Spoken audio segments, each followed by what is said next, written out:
कहना चाह रही हैं? सुजाता जी का एक रिएक्शन ले लेती हूँ। सुजाता जी। देखिए, सबसे पहली बात तो जो अभी आपके डिबेट में हुआ वहीं से शुरू करती हूँ। दिन रात प्रेस कॉन्फ्रेंस करने वाली आम आदमी पार्टी, केजरीवाल जो हर एक मीडिया हाउस में छाए रहते थे इंटरव्यू देने वाले, चाहे उनके कोई भी नेता हो, चाहे संजय सिंह हो या कोई भी नेता हो, एक भी नेता ऐसा नहीं है मानिए जिसने इन आरोपों को खारिज किया हो। हुआ क्या है, प्रेस कॉन्फ्रेंसेस में सिर्फ आरोप प्रत्यारोप लगे हैं। उन्होंने प्राइम मिनिस्टर के घर को इक्वेट करना चाहा केजरीवाल के घर से, जो कि एक निहायत बेवकूफी भरा इक्वेशन है, क्योंकि शायद पढ़े लिखे कहने से कोई पढ़ा लिखा नहीं होता। सुजाता जी, बेवकूफी भरा क्यों? बता रही हूँ क्योंकि प्रधानमंत्री का आवास एक कमांड सेंटर के रूप में भी कार्य करता है मानी, ये बात पता होनी चाहिए।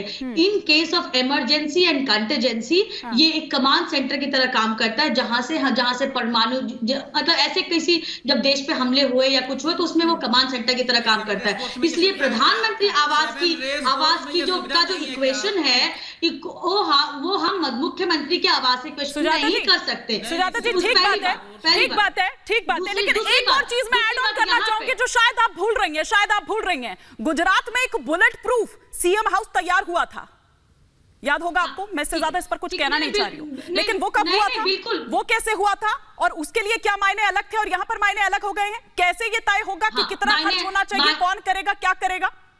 और मेरे ख्याल से इसका जवाब तो राजीव बब्बर जी से लूंगी, लेकिन ठीक है, आपने कहा तो मैं उसमें ऐड ऑन कर दिया।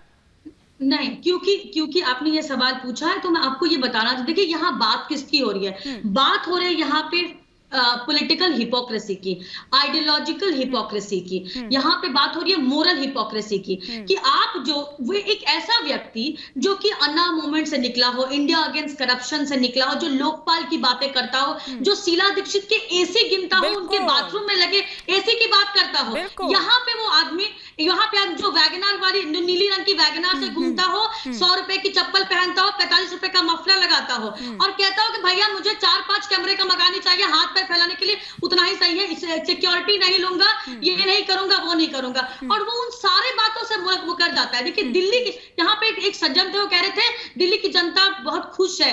नहीं भाई, आपको तब पता चलेगा, अभी 2025 में चुनाव आने हैं, 2024 में चुनाव है, वहां पता चलेगा दिल्ली की जनता कितनी खुश है। अभी आप देखिए, क्योंकि दिल्ली की जनता खुश इसलिए नहीं है क्योंकि 15 साल के कांग्रेस के शासन दिल्ली में क्यों खत्म हुआ है मानी? इसीलिए हुआ क्योंकि सीएम केजरीवाल बनने से पहले ये कहते रहे कि कांग्रेस भ्रष्ट है। एमसीडी में भी उनको ज्यादा सीटें दिल्ली की जनता ने इसीलिए दी क्योंकि उन्होंने कहा कि एमसीडी में बहुत करप्शन है और मैं कट्टर ईमानदार हूं। लेकिन अगर आज की जो हालात है आप देखिए, और यहाँ इसमें एक दिल्ली के जनता के साथ में ये धोखा है।